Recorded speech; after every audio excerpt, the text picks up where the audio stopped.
I will change the world by sharing my voice and making some noise.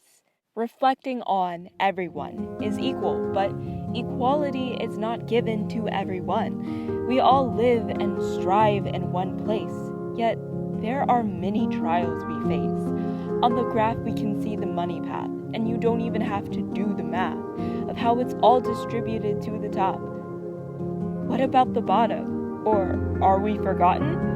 Did I neglect to mention the 16 times multiplication between the two halves? The tribulations don't stop there.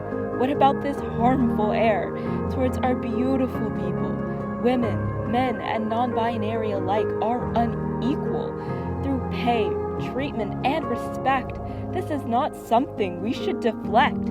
We all deserve equal representation for our nation, a history filled with truth of our brothers, mothers, sisters, and fathers. Let's hear some noise and raise our voice. Like our ancestors before us, we just take a minute to discuss. We are each an individual, but individuality is hardly recognized.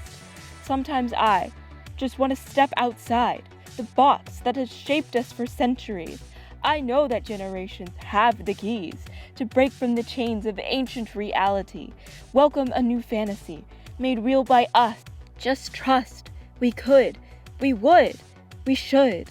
We will. It's in our given rights from the bill. Though I am just one of many. Give this and spread it to plenty. Change starts with one voice, grouping the people by a common thought. This is how we make the choice and change the world for what we sought.